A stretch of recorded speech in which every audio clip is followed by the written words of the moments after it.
Simula ang eksena habang naghahanda si Siggy na pumasok sa mga guho, sinasabihan niya si Tom na suportahan siya at agad nang nagpatuloy, subalit sa dulo, nakita niya si Kalshekar at agad inatak ito na nang-asar pa sa kanya.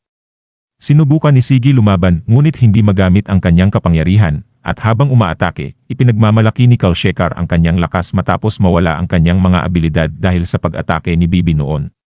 Subalit, sa kabila ng balakid, determinado si Siggy at naalala niya ang nakaraang engkwentro kay Kalshekar kung saan natalo sila nito at ngayon na may espiritu na ni Bibi sa loob ni Siggy, idineklara ni Siggy ang layuning harapin ang prinsesa at hinahamon niya si Kalshekar muli, handang matupad ang kanyang layunin. Samantala, napansin naman ni Weisman ang manipis na tsansa ni Siggy na magtagumpay laban kay Kalshekar. Samantala, sa kabilang panig, may sumabog at lumitaw ang isang babaeng kalaban at pinuri niya ang kapangyarihan ni Tamaki na super acceleration gamit ang distortion sa espasyo at agad muling nagpalitan ng atake ang dalawa. Samantala, lumalaban naman si Issy kina Lisa at Lakha. Tinukso ni Lakha si Issy tungkol sa simbolismo ng ahas ayon kay Freud, habang nahihirapan na si Issy. Agad dumating sina Lawrence at Tony para tumulong kay Issy na agad sinabihan ang mga ito na harapin nila ang ibang kalaban habang siya ay humaharap kay Lisa. At agad naman gumamit ng kapangyarihan si Lawrence upang tulungan si Issy laban kay Lakha. Samantala si Tony ay ginamit din ang kanyang kapangyarihan kay Lakha, habang nakapag-concentrate naman si Issy kay Lisa. Binalaan ni Issy si Lisa at matagumpay na naatake ito na nagpaalis kay Iltutmish sa katawan ni Lisa. Samantala, si Lakha naman ay nakatama kay Tony at inilarawan ni Lakha kung paano mag-mate ang mga anaconda at makikitang nahuli rin niya si Lawrence at agad itong tinapos at agad din binalingan niya si Tony. Subalit, umatake si Issy at direktang tinamaan si Lakha. At habang sumisigaw sa sakit, ipinaliwanag ni Issy na ang bala ay espesyal na may lason ng ahas tulad ng paborito nitong pag-usapan at agad, sinipa niya ang pulang itlog ni Lakha at idineklara na sapat na ang isa para durugin.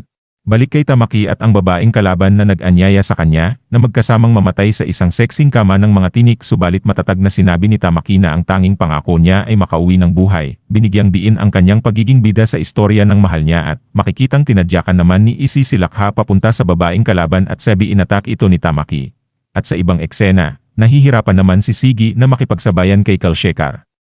At tinanong ni Siggy kung paano maaaring maging Diyos ang isang tao, tinutulkoy ang prinsesa. At ipinaliwanag ni Kalshekar na ang prinsesa ay nagiging superior na nilalang sa pamamagitan ng pagsasanib ng kanyang isip at ng kanyang mga kapatid gamit ang mga espiritual na beacon at pag-activate ng 4 na ruins. Habang umaatake, ipinaliwanag pa ni Kalshekar kay Siggy na ang pagiging Diyos ng prinsesa ay isang metapora para sa paglikha ng Diyos sa mundong kulang nito.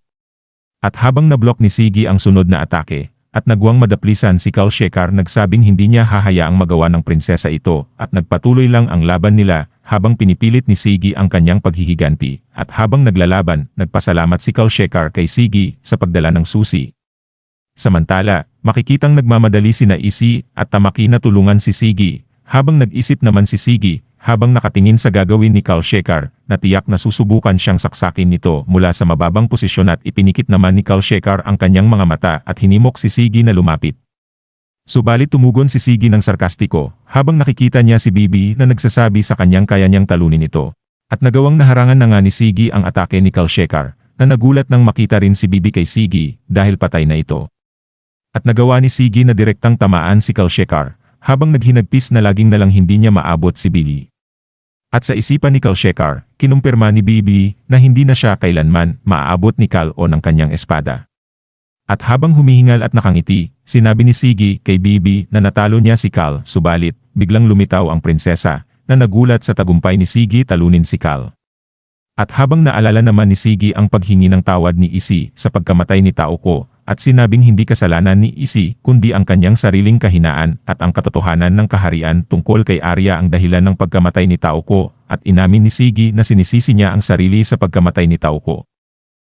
At sa kasalukuyan, habang kinukuha ng prinsesa kay Siggy ang 2 susi, handa naman ibigay ni Siggy ang kanyang buhay, ngunit ipinaalam niyang hindi siya ang mag-isang mamamatay at agad naman sumang-ayon ang prinsesa na labanan siya. At habang pinapanood ni Weisman, naalala niya ang pagbibigay ng gamot kay Siggy para mapanatili ang lakas nito at napangiti, at nagpalitan na nga ng mga atake sina Siggy at ang prinsesa.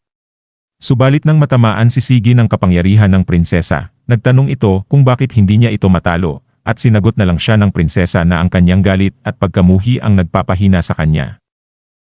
At nang asar pa ang prinsesa kay Siggy, sinasabing nawala na ang kanyang pagkakataon ng tagumpay. Samantala, napansin naman ni Tom ang usok mula sa butas at nagbabala tungkol sa malaking problema. Pinagmamalaki ng prinsesa ang kanyang kapangyarihan sa manipulasyon at inaasar na naman si Siggy bago ito inatake. Samantala, dumating naman sina Izzy at Tamaki na tinanong si Tom tungkol kay Siggy. Sinabi ni Tom na nakikipaglaban si Siggy sa prinsesa sa ibaba, ngunit ang lagusan patungo sa mga guho ay nasara na. Samantala, makikitang pinabagsak naman ni Agita ang mga jets na himpapawid na nagpapalala sa sitwasyon. Subalit tinamaan din si Agita ng mga jets at nagsasabi ng paalam sa prinsesa bago magpakamatay sa pamamagitan ng pagpasabog sa sarili. At matapos ang malakas na pagsabog, sina Izzy, Tamaki, at Tom ay himalang nakaligtas sa pagsabog at nagpasyang iligtas na si Siggy. At habang nagmamadali sina Izzy at Tamaki papunta kay Siggy, narinig nila ang kolonel na agad tinawag na ama ni Izzy na humihingi ng tawad kay Izzy at pinapakiusapan siyang pigilan ang prinsesa. At agad na nagpaalam na nga sila Izzy dito at nagpatuloy sa misyon. At sa kanilang pagtakbo, naalala ni Izzy ang kanyang nakaraan at ang trahedyang naranasan sa lugar na iyon ng kanyang pamilya. At pinangako niya sa sarili na protektahan si Siggy sa pagkakataon na iyon at hindi hayaang mamatay ito. At dito na po natatapos ang yugtong ito. Maraming salamat po. Mag-like at subscribe para sa susunod na kabanata. Hanggang sa muli.